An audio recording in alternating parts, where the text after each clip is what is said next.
जय श्री हरिनारायण। मेरे प्रिय सनातन प्रेमियों, आज हम आपको बताएंगे पुत्रदा एकादशी के महत्व के बारे में। तो आइए जानते हैं। धर्मराज युधिष्ठिर बोले कि हे भगवान, अब आप मुझे श्रावण मास के शुक्ल पक्ष की एकादशी की कथा सुनाएं। इस एकादशी का क्या नाम है तथा इसकी विधि क्या है। श्री मधुसूदन बोले कि हे राजन, अब आप शांतिपूर्वक श्रावण मास के शुक्ल पक्ष की एकादशी की कथा सुनिए। इस कथा के श्रवण मात्र से ही वाजपेयी यज्ञ का फल मिलता है। द्वापर युग के प्रारंभ में महिष्मती नाम की नगरी थी।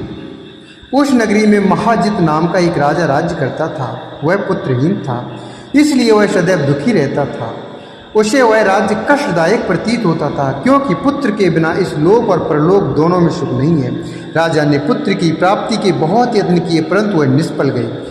जब वह राजा वृद्ध होने लगा तो उसकी चिंता और भी बढ़ने लगी। एक दिन उसने प्रजा को संबोधन करके कहा कि ना तो मैंने अपने जीवन में कभी कोई पाप किया है और न अन्यायपूर्वक प्रजा से धन एकत्रित किया है, न मैंने कभी देवता और ब्राह्मणों का धन छीना है और न किसी तरह की कोई धरोहर मारी है। मैंने प्रजा को सदैव पुत्र की तरह पाला है, कभी किसी से राग द्वेष नहीं किया, सबको समान माना। इस प्रकार धर्मयुक्त राज्य करने पर भी मैं इस समय महान दुख पा रहा हूँ। सो क्या कारण है, मेरी कुछ समझ में नहीं आ रहा है। राजा महिजित की इस बात को विचारने के लिए मंत्री आदि वन को गए। वहाँ वन में जाकर उन्होंने बड़े बड़े ऋषि मुनियों के दर्शन किए। उस स्थान पर वयोवृद्ध और धर्म की ज्ञाता महर्षि लोमश के पास गए। उन सब ने जाकर उन महर्षि को यथा युग प्रणाम किया और उनके सम्मुख बैठ गए। उनके दर्शन से सबको बहुत प्रसन्नता हुई, बड़ी प्रसन्नता हुई और उनकी विनय करने लगे कि हे देव, हमारे अहोभाग्य हैं कि हमने आपके दर्शन किए। इस पर लोमश ऋषि बोले कि हे मंत्रीगण, आप लोगों की विनय और आपके सद्व्यवहार से मैं अत्यंत प्रसन्न हूँ। आप मुझे अपने आने का कारण बतलाइए। मैं आपके कार्य को अपनी शक्ति के अनुसार अवश्य करूँगा, क्योंकि हमारा शरीर ही परोपकार के लिए बना है, इसमें किंचित मात्र भी संदेह नहीं है।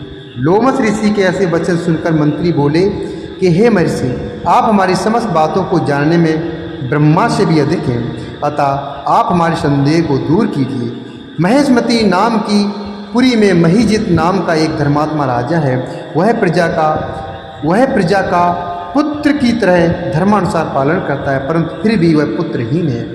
इससे वह अत्यंत दुखी रहता है। हम लोग उस राजा की प्रजा हैं, हम भी उसके दुख से दुखी हो रहे हैं, क्योंकि प्रजा का यह कर्तव्य है कि राजा के सुख में सुख माने और दुख में दुख माने। हमको उसके पुत्रहीन होने का अभी तक कारण प्रतीत नहीं हुआ। इससे हम आपके पास आए हैं। जब से हमने आपके दर्शन करे हैं, हमको पूर्ण रूप से विश्वास है कि हमारा कष्ट अवश्य दूर ही हो जाएगा, क्योंकि महान पुरुषों के दर्शन मात्र से ही प्रत्येक कार्य की सिद्धि हो जाती है। था अब आप हमको राजा के पुत्र होने का उपाय बतलाइए। इस पर लोमश ऋषि ने एक क्षण के लिए नेत्र बंद की और राजा के पूर्व जन्मों का विचार करने लगे।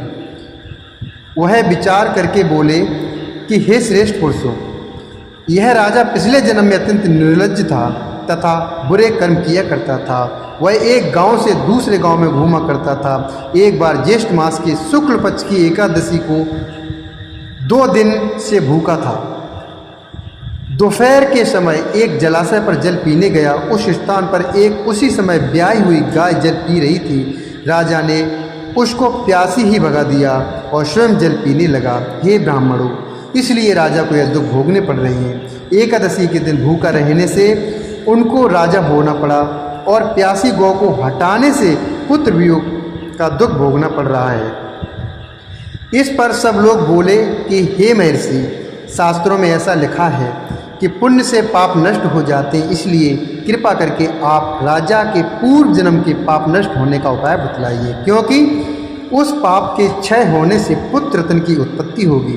ब्राह्मण के ऐसे वचनों को सुनकर लोमश ऋषि बोले कि हे ब्राह्मणों, यदि श्रावण मास की शुक्ल पक्ष की पुत्रदा एकादशी का तुम सब लोग व्रत करो और रात्रि को जागरण करो और उस व्रत का फल राजा को प्रदान कर दो, तो तुम्हारे राजा के पुत्र पैदा होगा।